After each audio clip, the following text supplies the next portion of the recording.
Welcome in, everyone. Okay, open up your chat. Let me know where you're tuning in from. Let me know how you're feeling. I feel like sometimes this is a chaos portal where you realize, the holidays are coming up soon and there's like a million things to do. So let me know how you're feeling. Um, there's been like a lot. I'm so glad I'm catching this live. Tuning in from Detroit. It's cold here. Oh my gosh, I feel you.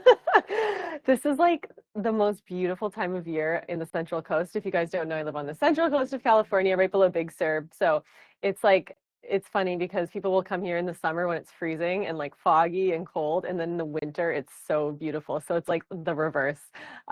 So I feel the cold because I'm from Canada, but I like appreciate the sun and the ocean right now so much. Okay, welcome in everybody. Okay, so today I really wanted to get into navigating relationships and navigating the holidays specifically from a spiritual standpoint. I've been in and out of my app and I've been asking you guys questions inside of there about like some of your biggest challenges or some of your biggest hurdles, and also like how you approach, the holidays and stuff. And the thread that I'm seeing a lot of is being on this path and also dealing with family and having people in your life that aren't on the same path. And, coming into holidays and not wanting to drink a lot or eat a lot of food or like do all the busyness that comes about from the holidays.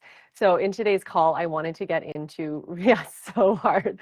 I wanted to get into navigating our relationships when we're on this spiritual path, and especially navigating times like the holidays when, how many of you can relate? It brings up all that stuff when you're face to face with family members or people in your life that aren't on the same path as you, so to speak.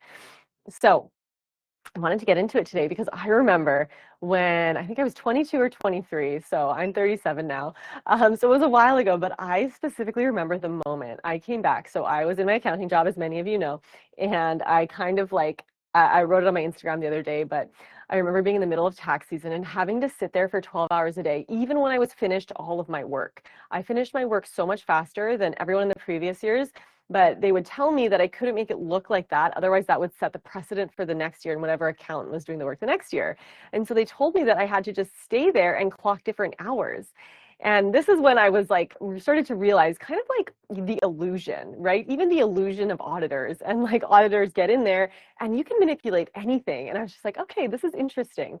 And so I was in the middle of tax season working 12 hours a day, coming from working at the bar in university, making my entire income in 2 nights work for the whole entire week, and having to work 12 hours a day, 5 days a week, and make the same income. I was just like, I don't know if I can stomach this. And so I booked a trip to Hawaii, and you're not supposed to leave in the middle of tax season. And I told them, I was like, I'm going to Hawaii in 2 weeks. I just need a break. And they said no. And I said that I'm quitting. And so I remember one partner pulled me aside and was like, you are so brave. I'm so proud of you. And everyone else was like, what are you doing? So fast forward to my wall. I had a wall where I wrote all my visions and all of my dreams. And if you are wanting change in your life, I really recommend this. I had little heart-shaped Post-it notes, and I would open my closet, right? And I'd put on like the tight business outfits that I had to wear. And inside of my closet was all the things that I really wanted. I want to do a 200-hour yoga teacher training. I want to travel the world. I wrote down everything on that wall. And so I left and I went to Hawaii for a couple of weeks and came back to my apartment, and I was like, now what? Now I've got to figure out what I'm going to do with myself. And so I went back to the bar and I worked a ton and a ton and a ton. And I actually had 3 jobs. I worked from 6 a.m. to 2 a.m. and I managed to save like $40,000 that summer so that I could just go and figure out what I was going to do with my life. And so I was probably 23 then, and the first stop I did was India. And I took the flight to India, got off the plane, and at 2 a.m. and was like, I'm gonna die. And I was in this like tuk-tuk being taken to my hotel, and I couldn't see anything. And it felt like I was driving through fields of like cows, and like I had no idea where I was because there was like no lights there, and it was Delhi. And I was literally terrified. I was like, what did I get myself into? So I was just like praying my angels to protect me. And I made it to the hotel, which was disgusting. Like it was so gross. I had one of those sleeping cocoons my friend Jana gave me, who I was just at the business event with. And I put the sleeping cocoon over my head and I just stayed awake the whole night. Like, oh my God. And when the sun came out, I felt a little bit more safe. But it was that moment that catalyzed this whole world for me. and I didn't have a flight home. I just booked a one-way ticket, and I ended up traveling and teaching yoga for 6 months. And then I came home just for a moment to kind of get rid of all the stuff I had put in storage to do my final purge of my belongings. And then I went back out and I had a whole bunch of teaching gigs lined up in Malaysia, in Thailand, then in Africa, then in Central America. And I think I ended up traveling for 2 or 3 years teaching yoga. And so after that, when I came back home after those like 2 to 3 years of being in a like-minded community, being with like just, people that were like expanding my mind, feeling really fulfilled and satisfied. And like I did it. Like I found a way to work for myself. I'm like living the life I want to live, which is traveling. I came home and I think it was Christmas because I came home in the winter in Edmonton, Alberta, Canada. I remember sitting at Christmas during the holidays and watching the dynamics of my family. Because, you don't know things when you're so deeply in them. And everyone was drinking, and I saw the like picking on and who was the one that got picked on, and just like the really passive aggressive behavior of my whole entire family, my aunts, my uncles, like the whole thing. And I just remember being like, oh my God, is this what I had to deal with my whole life? Like, I had no idea. And it was really hard because I was like, I know how I can help you all. When you find the answers and you're like, I can help you, listen to me. And then it's like you get this wall of people that aren't really ready to listen to what you have to say. And so I remember sitting there and I was like, I'm not eating any of this food because it's going to make me feel horrible because I had been, like at that point in my life, which I do not recommend, but I found like more of a vegan path and I was eating more vegan, which really helped me in that moment. But I definitely am not vegan right now. I'm like full carnivore. But I wouldn't eat like the carbs and the sugar and like all of the stuff because I knew exactly how it was going to make me feel. And I felt like an outsider. So put in the comments if you've ever had that feeling where you're sitting with your family and it was like the moment you felt like an outsider. Arrows of undertones, gotta be a ninja. Yeah, you have to be a ninja. And so, when we first get onto this path and we're like completely transformed and we feel incredible, we can really easily see where people are doing things that are causing them to feel discomfort and suffering. And suffering is always a choice. And so when you start to realize that you had all these tools that released you from your suffering, of course you want to share them with the people you love, with your family. And then you also realize that people love their pain, right? And so the first law of Buddhism is suffering exists. And then the second law is there's a way out of suffering. And to get from one to two, first you have to know that suffering is a choice, right? It's a choice. And so that alone is probably the most triggering thing you could say to someone that is in a suffering loop, that has not found their way out, and that also is not searching for a way out. And so, when we're fresh, we're spring, we're in the spring of our spiritual awakening, we're like, tasting all this new knowledge and information, and we want to like channel it. Yeah, projector life. Welcome in, Sam. I'm a projector too. Yes, all you projectors out there. You want to like share it, and you're just so excited about it. You're like, well, you need to do yoga. Like, hello, like if your body's not feeling good, come do yoga with me. And they're like, huh? Like I still get called the devil where I live. It's such a small town because I do yoga, And so it's like people don't like, and there's this thing like Sam said, projector life. When people see your light, it's almost very blinding for them, and it's even more triggering, right? Always growing up, they always said I was a picky eater, and I'm simple feed me the same thing. Then when I completed in fitness and bodybuilding, they gave me a hard time how I ate. Yeah. And so, it's this is a long period. It could be a short period, but it's often a long period of this readjustment period of anchoring in your new belief system. Because the thing is when you find all of this beautiful information, you're feeling incredible and you're doing all this great work, you're still in the spring of it, right? So in spring, there's aspects of you that are really excited, that are super curious, that are budding out and up. And then there's the other part, which is like of an infant. They're vulnerable, right? Your little saplings are vulnerable. And so you're also very vulnerable. And so before the beliefs and this is the hardest part for us, right? To turn the tables on ourselves. Before the beliefs get anchored into our body as a deep truth, we need to convince others, who feels me on that this is the path, right? I like, duh, this is the only way you should do it because it worked for me. And that creates even more friction and tension, especially in family relationships. Because here's the thing, your soul, before it dropped into this body, it's in the quantum field. And you can say it's searching, but it's not searching with its eyes or its physical senses in that way, right? It's finding resonance, right? And if you don't know, look at the chat on resonance in one of the alchemy calls, right? I think we just did it not that long ago. But it's resonating, right? It's being attracted into similar wounds and beliefs that it is holding on to. So it drops into the family matrix, mother, father, and all the rest, society, right? The culture, the country it was born into. It drops into that specific matrix for a very specific reason, because that is where your deepest and biggest wounds are found. And so that's why when we find this path and become self-aware, and then it's like Odysseus, right? This is the Western myth where Odysseus goes off and leaves the family and like travels and journeys and does all the things and has its spiritual growth and comes back home. And then what happens, right? Faces itself. You have to face yourself. And so you get to have this self-awareness. You get to take yourself away from that matrix that has so deeply impressioned, entangled, and conditioned you. You leave it, you free yourself in a sense, right? You free yourself to begin to choose what you want to do and where you want to be and the people you want to be around. And when you're traveling, right, you're resonating. You're just like kind of moving and attracting in an experience. And, we tend to like find all those amazing experiences when we travel. We're like in the right place at the right time, right? And then we come home and then all of a sudden we're faced with our deepest wounds, but now we're self-aware and we can see them because we've chosen differently all this time. And then there's this part that is now in tension and friction and is like, I can help you, which is really, we do the mirror and it's, oh my God, I still get to heal from this. I still have to heal from this because there's nothing wrong with this part, right? There's nothing wrong with how you were raised. There's nothing wrong with people in front of you.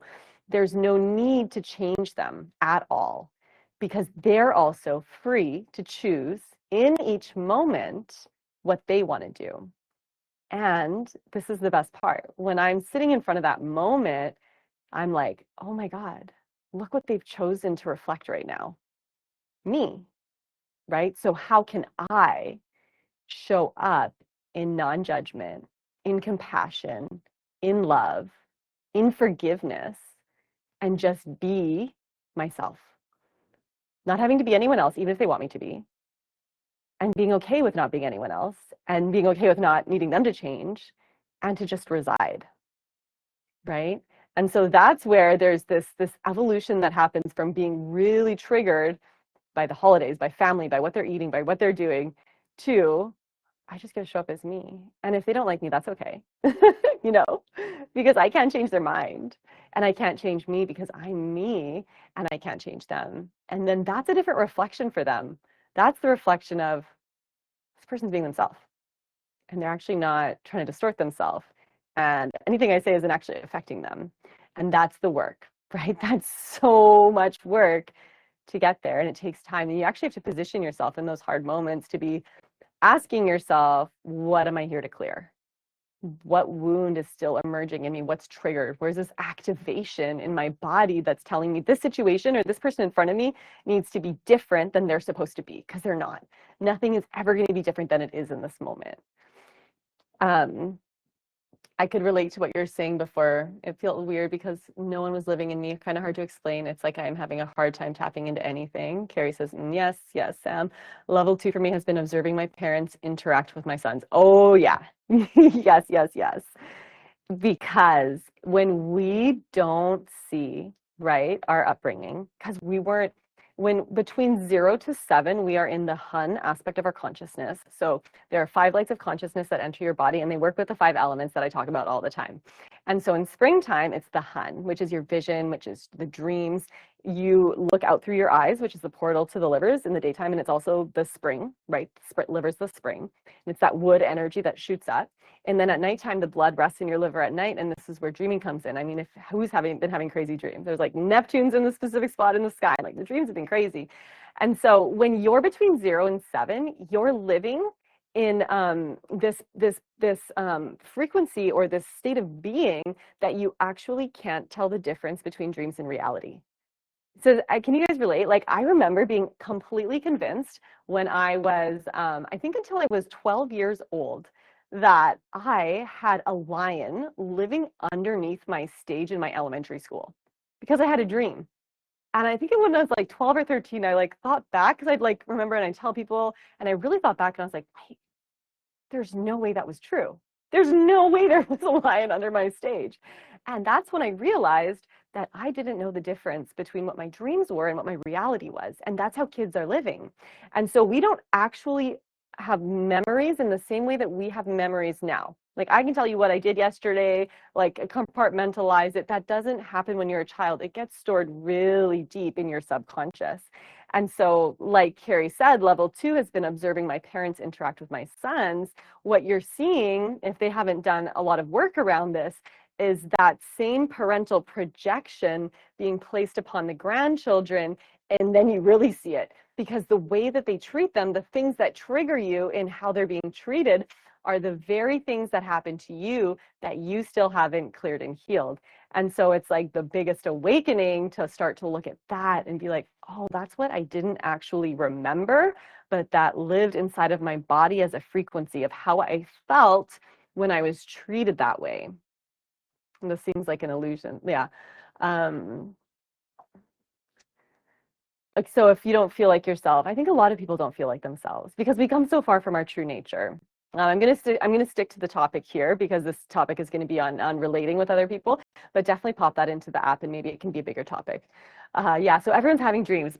Yeah, there's like, I was with Jana and she's an astrologer. If you don't follow her online, Jana Romer, she was saying that where Neptune is in the sky right now, and Neptune deals with like that kind of world, it is awakening a lot of like dreams, basically. It's just like a more activated dream space.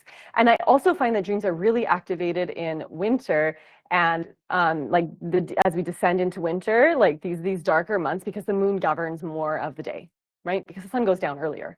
And so we're just more influenced by the moon, which is the dreams, which is bringing up all that stuff.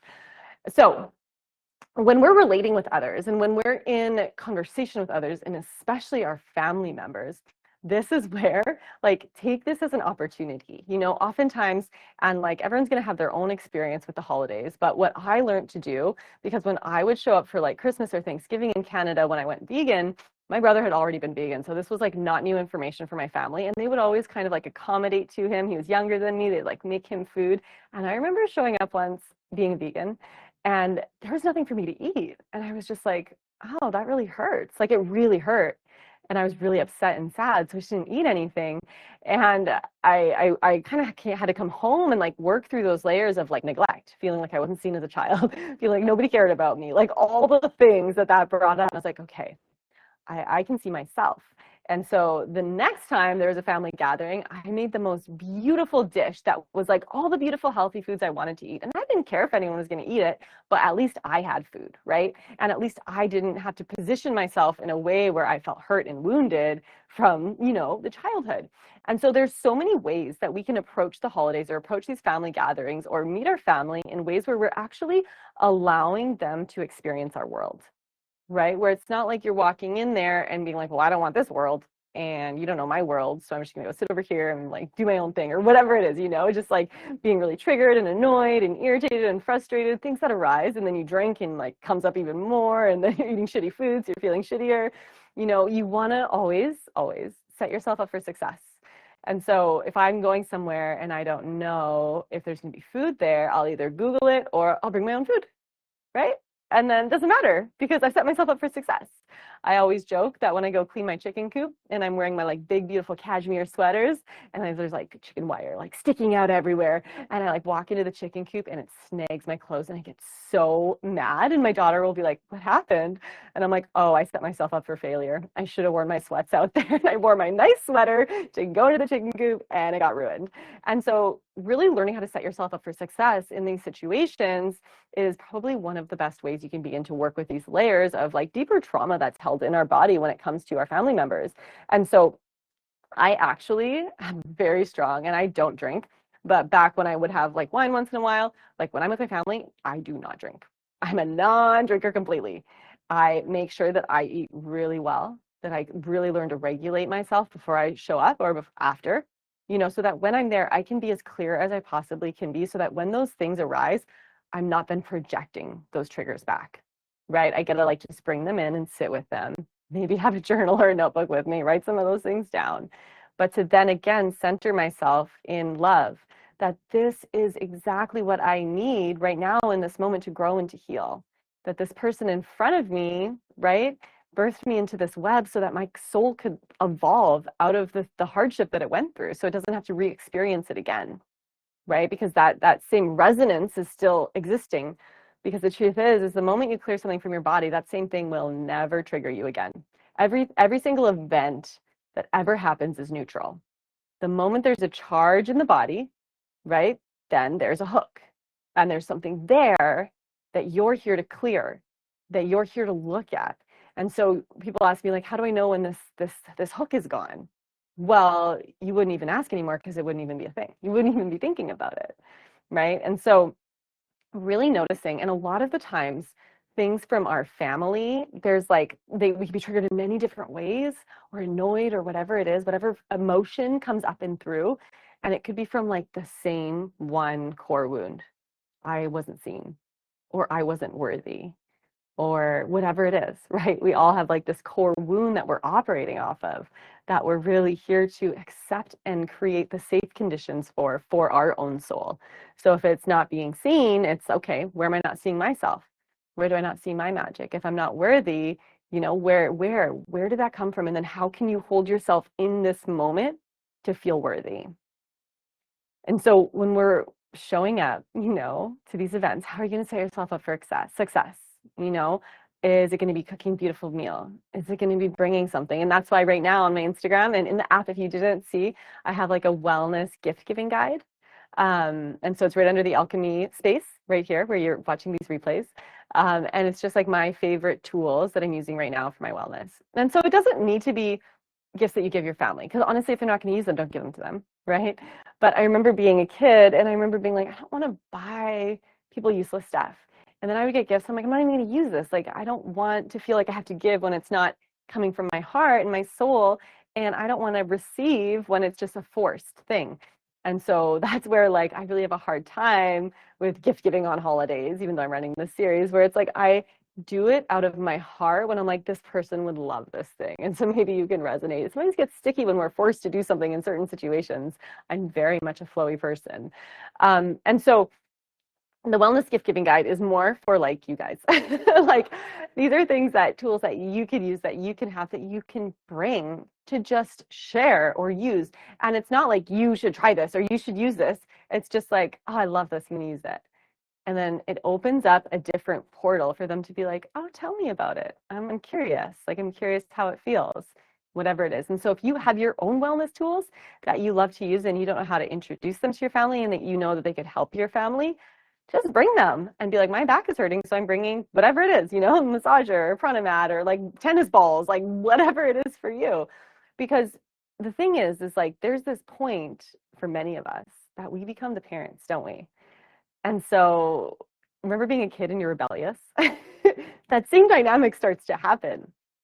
And so what kind of parent, especially if you're a parent right now, what would you be to allow this space, right? And so when I'm with my daughter, I'm never telling her to do anything. I just give her the space to come into my world, And so if I'm playing music, I just will have the instruments out.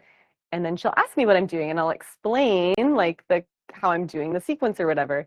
And then she'll be more curious to try rather than, hey, come here, let's do this, right? And so just by being in the things you love, being in your frequency, being in your own truth, and unapologetically so, right? Eating your own food and maybe foregoing other food, or like, why aren't you drinking this holiday? Or, why aren't you eating all this food? Maybe starting to talk, if you're a nutritionist or you know about nutrition, like about, what this food does to the body. The more I learn about like starches in the body, the more it's like, oh, like we are meant to be eating different foods than like literally everything we're fed on Christmas or Thanksgiving.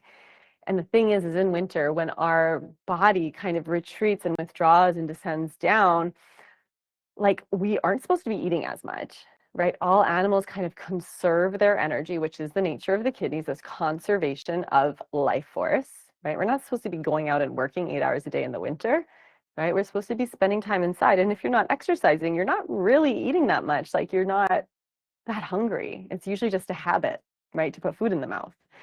And so when we start to, be supposed to be inside, supposed to be relaxing, and then we have like the craziness of the holidays. Like these are intentionally placed in the seasons to keep us sick. It's like we're going out, we're running around, then we're eating bad food, and then we're drinking a lot and depleting our energy. It's like no wonder we are absolutely exhausted in this world, because the one time we're supposed to rest, we have back to back to back to back holidays in the darkest days.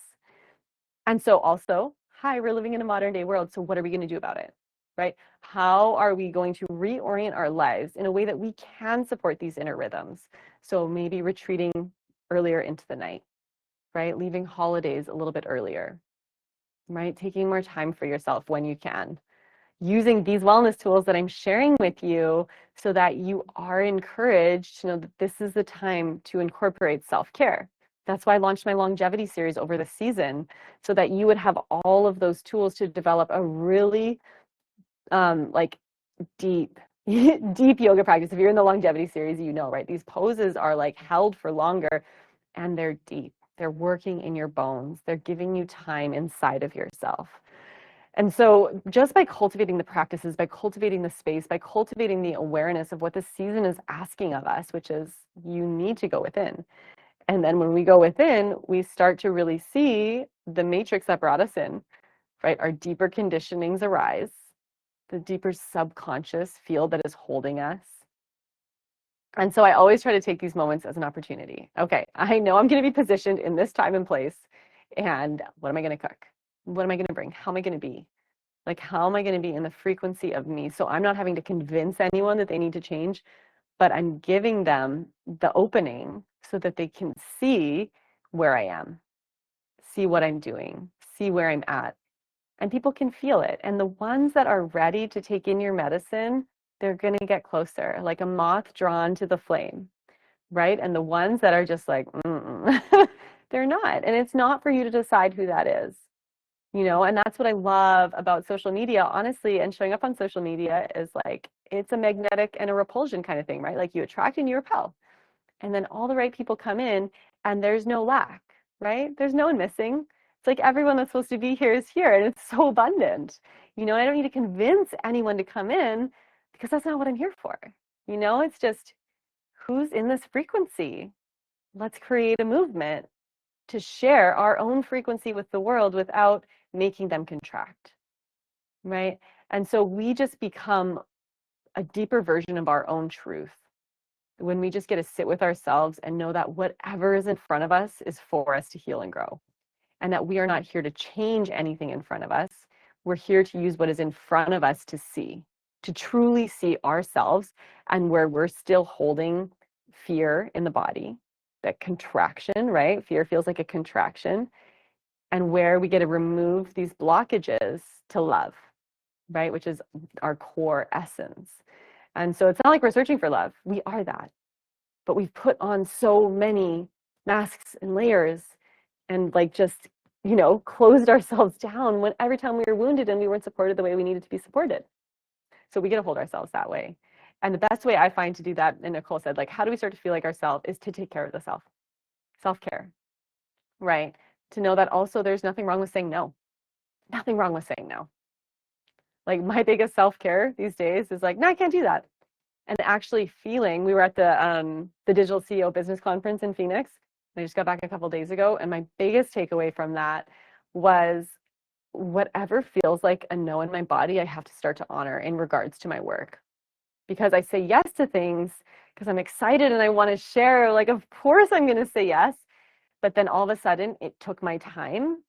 And that's the one thing I have is my time and choosing my time when I work online, right? When I want to show up, how I want to show up, how I'm feeling, what I want to launch, what I want to create. It's all me.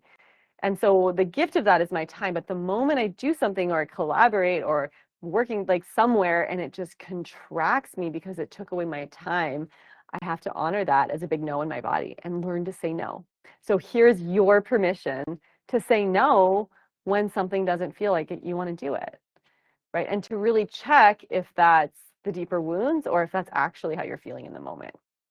And I know there's like obligations, like if my child wakes up and she's hungry, I'm not going to say no. So like take this, right, with a grain of salt with your life, with your obligations, with your duties that you said you were going to do as a soul that dropped into a body in the human dimension. Like we still have to do the stuff sometimes. But where can you actually start to say no to create space for yourself to maybe do a little bit more self-care, to get some of the self-care tools that I put up on the wellness, and I'm going to put more up there. It's like slowly coming in. Um, or you have your own self-care. Maybe it's to go get a massage, right, from someone. Like say yes to the things you really want to do and learn to say no to that which you don't want to do. And if those yeses are actually impossible, but you do want to do it, like, oh, I really want to go to Hawaii, but I don't have the money or I don't have the time or whatever, drop into the frequency of saying yes to that. Drop into the frequency of what it would feel like to be there. Drop into the frequency of the sun on your skin, the ocean beside you, and just the smells of the air and the humidity. Like try to recreate that frequency and you will just be so amazed at how quickly the universe folds time for you and gives you that which you need, right? And so when we can believe that our yeses, that we are worthy of our yeses and what we want to do in this world, when we can believe that and feel it in the body, that yes is like a short distance away. The more we anchor it in, right? And the more we anchor in those no's of like, I don't want to do this, even if it's like, still have to go to work and get the money because I still have to pay for my rent, but it's a big no in your body. Orient to the yes. What would the yes be? What would the yes feel like? What kind of job would that be? When would you show up? How would you work?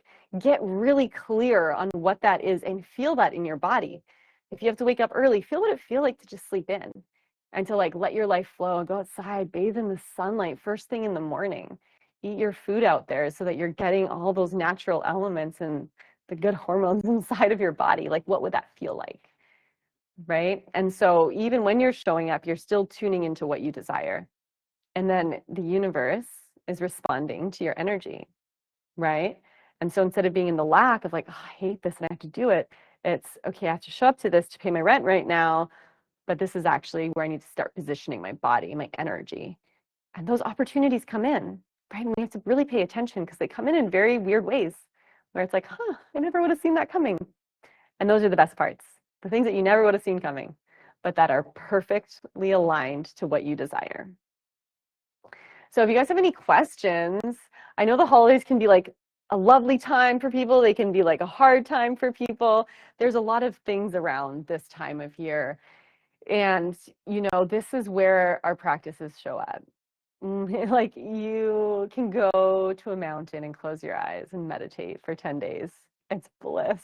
There's no one around you poking at you, you know? It's amazing. You're there to anchor in a frequency. You're not there to live there, right? You're there to anchor in the frequency so that when you get into your day to day and your kids are wanting things and you have to go do the things you don't want to do and life is like, wow, you're just like, okay, I anchored in that frequency. Like, let's find it in life. That's what the Tao is. Taoism is the path is living a life, right? And it's living your life in peace in each moment, knowing that everything in front of you is an opportunity to grow and to evolve. And so every moment, the first thing you should do is to be thankful, right? I'm so grateful I've been given this body. I'm so grateful that I'm here right now. I'm so grateful that everything that my soul wanted me to grow from is in front of me right now at every moment, no matter what. It could never be different. But if I do want to change where I'm positioning myself, I do have to work with these deeper layers that I'm feeling lack, right? That I'm feeling fear, that I'm feeling scarcity, whatever that is for you. so that I can call in and bring in those deeper layers of just compassion, empathy, right? Clarity, the knowingness that, oh, it's all perfect and I've got this, right? My soul has got this or I wouldn't be here. So what can I do in this moment to anchor more of me in? So I hope that's helpful. If you do have any questions or, comments later, you can always pop it under the comments in the replay. And then what? I think I'm still going to show up for a call next week. So if there's anything that's still coming through that you want clarity on, things that we want to have a discussion around, right? Make sure you go into, there's like a connection space. There's the alchemy feed too that you can drop in your questions or your concerns or like what you're going through. Like use this as your space to be with your like-minded people.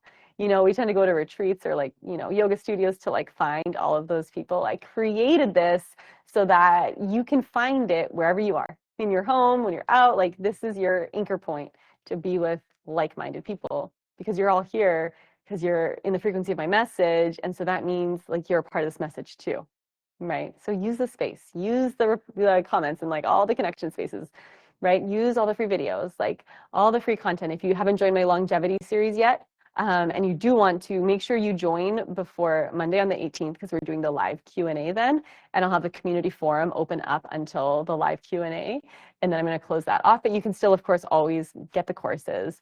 And if you haven't done all three of them yet, there's the foot mapping series, the divinely aligned shoulder series, and the longevity series. I have a bundle up as well for you so that you can use this winter with the darkness to like hone in on your practices in your body, in your mind, and really just start to understand the deeper layers of the body. I like to think in winter, I like to go in some kind of like soul school. So I'm always wanting to like, pick up little courses to do. Right now, my soul school is like hand pan. So I have like all these hand pan courses and all these hand pans and just like playing music. So it's like a really great time to like pick up something that you want to learn, like I've said, that you want to do, whether it's these yoga practices or whether it's crocheting or knitting, like pick something that your soul has been wanting to do and just say yes to it. And that's what I love about online and digital world is like we can learn everything, like anything you want. I have too many courses. Like I just want to learn it all. Denise said longevity series is amazing. This is all new to me, but I can't believe how different my body feels. Yeah, the longevity series is something that will transform your body because what I see in the yoga world is it's so heavily focused on muscles and then people hurt themselves because the thing is your strong muscle is always going to overwork itself all the time until you learn to get out of it. And so the longevity series is all about your bones. And in winter, so where we are right now, December 11th, I think I've said this before, but I think the solstice is the 21st or the 22nd, but 18 days before the solstice, the spleen energy takes over. So we've now moved out of the lungs and moved into the spleen. And so the spleen is our mind. It's how we think, how we chew, how we ponder, how we masticate. What damages the spleen is sweet foods, right? Because its flavor is sweet, but it's not the sweet of like sugar. It's like, sometimes the mind needs energy. And so that would be like squashes because the stomach is paired with the spleen. So like you think about these things that are good for the stomach are kind of like round and like in the ground and like the cabbages and the squashes and so what the spleen does is the contraction of autumn, which is the lungs, right? The metal element contracts and everything dries out in autumn to cure the seeds. The spleen energy is like shakes it up. I think of it like a snow globe, like you're shaking it up for the next energy to arise in the body, and the next energy is the kidneys. And that frequency is to drop down, right? The rain descends down and goes to the lowest level. So in winter, we're brought down into our kidneys and into our reproductive organs. And so this is where like replenishing your vitality, not going out. Like when we go out too much in winter, we drain our life force, which is held in the kidneys. And so the kidneys are expressed through our bones, through our head hair, through our teeth. I love horsetail in the winter because horsetail has a lot of silica in it. It's a prehistoric herb that is great for the teeth and the bones and the head hair. You can even do like a horsetail rinse in your hair or like infuse it in oil for a month and then have like a hair oil. And so in winter, right, and this is where arthritis shows up in winter more, or in almost you're approaching the winter of your life, dry bones, cold and dry bones. And so to be able to have a practice that works into your bones, that warms your bones up, but also manipulates the structure of your body, you begin to concentrate the energy in your bones. And wherever you concentrate energy, circuitry starts flowing, right? And our bones are not meant to be brittle, not meant to break. right? They're meant to be incredibly pliant because they're filled with bone marrow. And so it feeds our brain. So that is why the longevity series is such a powerful reformative series, because that is what we're doing is we're working with the bones and the structure of the body, and then the muscles will move around themselves. Yeah, Denise said I was concentrating on lifting weights and not feeling good. And so this is where we get to reform the body, and it will be incredible when you come back to weights, how different your form is and how different you structure your body. I went to a weights class and I could not believe how my instructor was lifting the weights, and she had a lot of injuries. And I was just like, well, teach me the stuff and I'm going to do it my way because I know how the body's meant to move and how the bones are meant to be placed so that my muscles aren't having to like contort themselves to lift this weight. Do you have any book recommendations that talk more about this topic of what seasons to work with, which organs, and what foods also? Yeah, I've said it. I think I said it in my last call, but Elson M. Haas, Elson, Elson, and then this is for the people watching the replay, M, and then Haas, Haas. Staying Healthy with the Seasons is like my go-to easy to use book that goes through each season. That's from a Chinese medicine standpoint, but it's super simple, has the foods, has all this kind of stuff. And then if you have my yoga book, I do go through that in the yoga sense. And so those two paired together are really great to have like the more food oriented part and then the yoga. I will say in winter, when I look at nature and I look at the animals, I always try to be like reflect nature, right? And what nature's showing me. And, you know, animals aren't eating a bunch of greens.